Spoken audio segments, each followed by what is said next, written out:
If you are disappointed, you're not going to get any sandwich today. My name is Yuchu. I'm an industrial PhD student here at Volvo Cars. I'm sitting in my kitchen, or also the crash test center. Today, I would like to share some experience from Volvo Cars, that how we have managed to run A/B testing, although we had a very small sample groups, in place.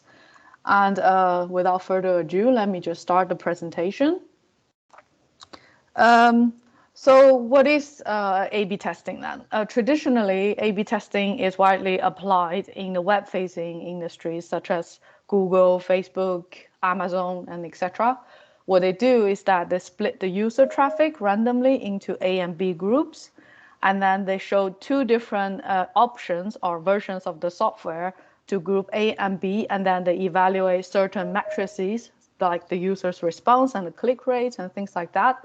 And then they decide which software version is better. And they are typically done in a randomized manner. So the assignment of group A and B is done completely at random. And obviously, we know that from statistics, the smaller the sample sizes are, the larger the statistical variance will be, and therefore the actual treatment effect might become undetectable. So the variance is large as well as the treatment effect. So you could not safely conclude that the treatment effect comes from the treatment that you have introduced, which is the software version. And the internet companies that I have mentioned before, they have also reported the challenges in obtaining larger samples as they introduce, say, for example, more variants in the software versions or more tests to be conducted. And then also sometimes the tests they conduct are completely localized. Like, for example, Netflix made this example that sometimes they only want to look at a very small feature that is running on iPads, that is in a certain market, and that further limits the available users to experiment with. And just to give you a scale, Netflix had reported 200-something million active users as of 2020. And last year, which was a good year, we managed to sell 600,000 something cars. So we have order of magnitude difference in terms of the available users. So even without running A/B experiments on large scales, we can already foresee that the sample size will be a problem in automotive domain. And on top of that, we have model variants. We have different top hats, and we have different powertrains and sales market, and all the customizable options that will further restrict the available users. And so let us start with an example. So for example, we are issuing a new piece of software that will improve energy consumption, and that's our target variable. And besides the software itself, we have all these covariates, weather, trip distance, frequency, and etc. All these covariates, they will influence energy consumption as well. And how can you then safely conclude that if we have a new software, i.e. the treatment, we will be able to say the energy consumption had indeed improved due to the software change? And in a randomized experiment with very, very, very large sample group, what is being done is that once you randomize the two groups, you assume all the covariates are already balanced if the sample sizes are big. And you cannot assume balanced covariates if you only have, say, 100 cars to experiment with. So how do we deal with small samples? And today we'll give you two examples. The first one is how do we deal with small samples before the experiment is being run? So basically what we can do is that we can design the control and treatment group with different methods with pre-experimental data. And the second thing is that how do we deal with small samples after we have already conducted the A/B experiment or the study?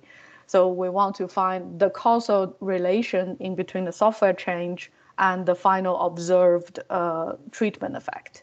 And there are different methods of doing that. Today we'll focus on two. The first one is called balance match weighted design method. It's a mouthful, and it's typically abbreviated to the BMW method. We do not do that for obvious reasons.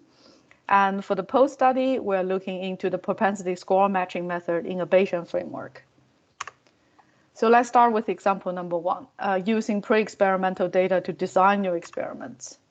So the balanced match weighted design method allows you to look at all the covariates like weather and how people use their cars and things like that before the experiment, if you have data available.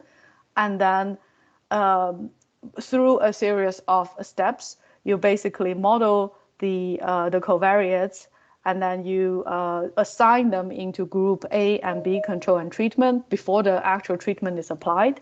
And then you make sure that the covariates in group A and in group B forms a similar empirical distribution. What that does is that it basically makes the two groups balanced, i.e. comparable. And what we did is that we took 28 plug-in hybrid vehicles in our co-development fleet, and all these 28 users are under special user agreements, so we could change their software in a much more fluid way. And what we do is that the variant A is a rule-based optimization for the hybrid, the electric energy to the chemical energy distribution along certain routes. And the B variant of the software is a prediction-based optimization. Basically, upon starting of every trip, the software looks at how or where probably this user is driving along, and then we distribute the energy accordingly to the route. And firstly, we introduced software variant A to all the vehicles, and we observed them for 20 weeks. And then we looked into 6 different covariates that includes a number of charging conducted per day, and the share of trip starts with the full battery, and etc. And then we split the group A and B. We designed group A and B using the balanced match weighted design method, so that group A and B has a similar empirical distribution on the covariates, as you may see on the graph to the right. And after that, we introduced software variant B, which is this prediction-based optimization, to only 14 cars. And then we look at how that affects the final energy consumption of these 14 vehicles comparing to the group A 14 vehicles. And you could see that if we randomly split A and B groups, it's very likely that the target variable does not match, basically. So this is before we introduce the treatment. And if you assume that all the covariates are same, so all the covariates that influence energy consumption are the same, you should see similar empirical distribution on the fuel consumption as well. But we do not, or there's a high chance that we will not. And if you compare that with the matched A and B group split, they form very similar empirical distribution. And after you introduce the B variant of the software, if you do see a shift of this curve, this yellow curve, you can safely conclude that the shift of the curve comes from the software change. And in this paper, in this study, we provided a comprehensive guide on how to apply the balanced match weighted design method in software engineering.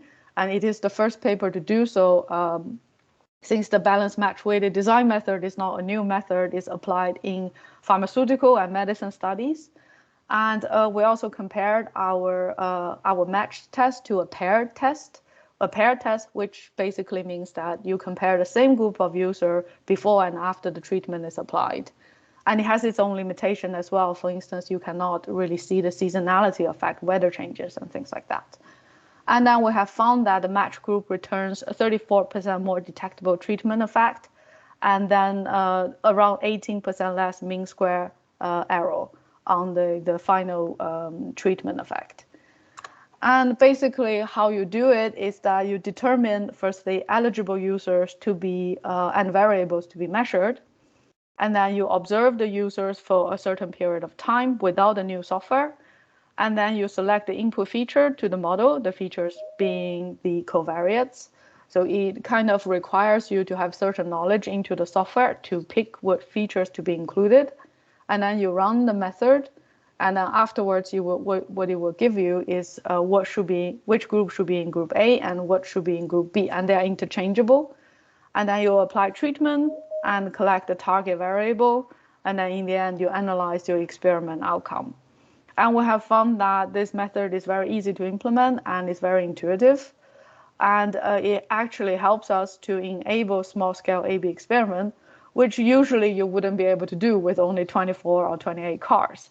But of course, it has its own limitations, such as it does require pre-experimental data that is not always, doesn't always exist, which means that if you do introduce a brand new software, you cannot start with the experiment right away. You need to start with a observation period, and then you can design your experiments after the observation period. And there's another inherent limitation of the method is that we cannot balance unobserved variable.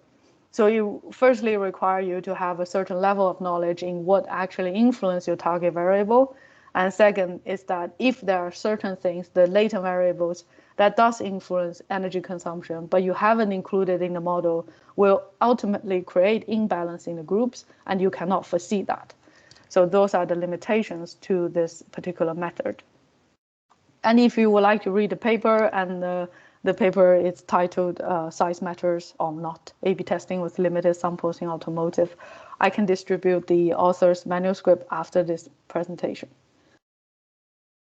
And the second example is how you use causal model for post-mortem analysis. Not like after they're dead, but after you have already applied the treatment and done the study, and then you want to find out if the relationship in the software change and the final treatment effect is a causal relationship. What we did is a propensity score matching put into a Bayesian framework. Propensity score matching, basically what it does is that it models all the covariates that influence the final target variable, and then it selects users in group A and group B that are directly comparable.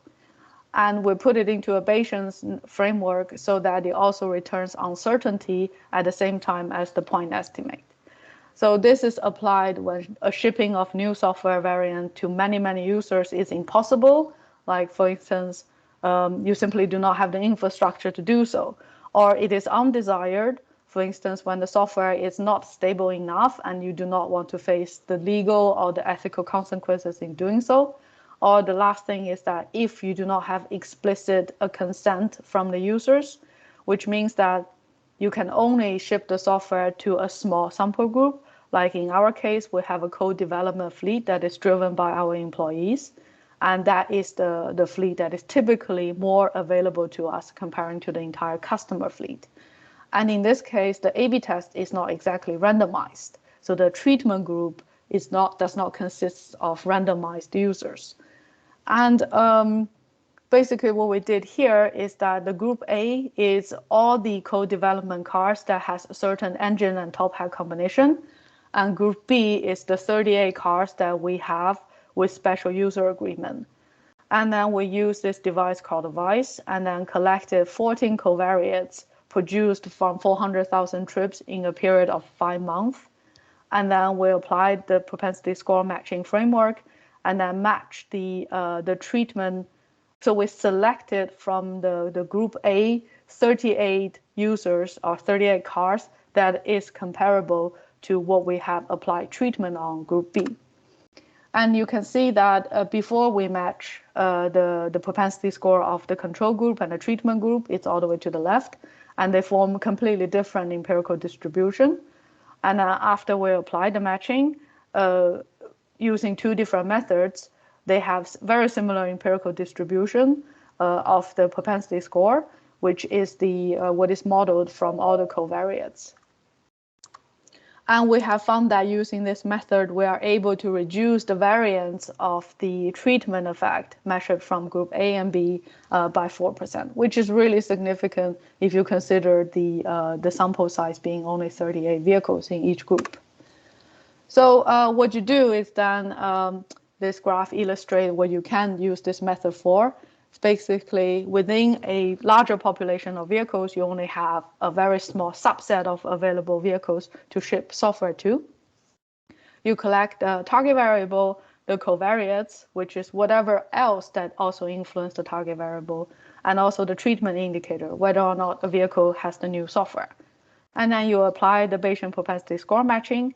And then after that, you will get 2 groups that are directly comparable to each other based on the covariates you have collected. And then you apply the treatment effect analysis, and then you only introduce the winning software variant to a larger group of users. And the pros is obvious is that we are less sensitive to sample sizes because of Bayesian statistics. And we also enable post-study analysis when the randomized experiment on a large scale is not an option. And then you can also conclude a causal effect from the software change, which is extremely important here because as developers or companies, we want to know if this software actually made a difference in terms of whatever you want to influence with the software. And the limitation is also that we can only balance the covariates that are observed. So it's extremely important that you do include the correct covariates. And then also the modeling cost of Bayesian networks is rather high comparing to just linear propensity score matching, which is more sensitive to sample size than the Bayesian method. And with that, I'd like to conclude the presentation. And if you'd like to learn more or read the actual papers, you're welcome to get in touch. And otherwise, I believe Helena will stop the recording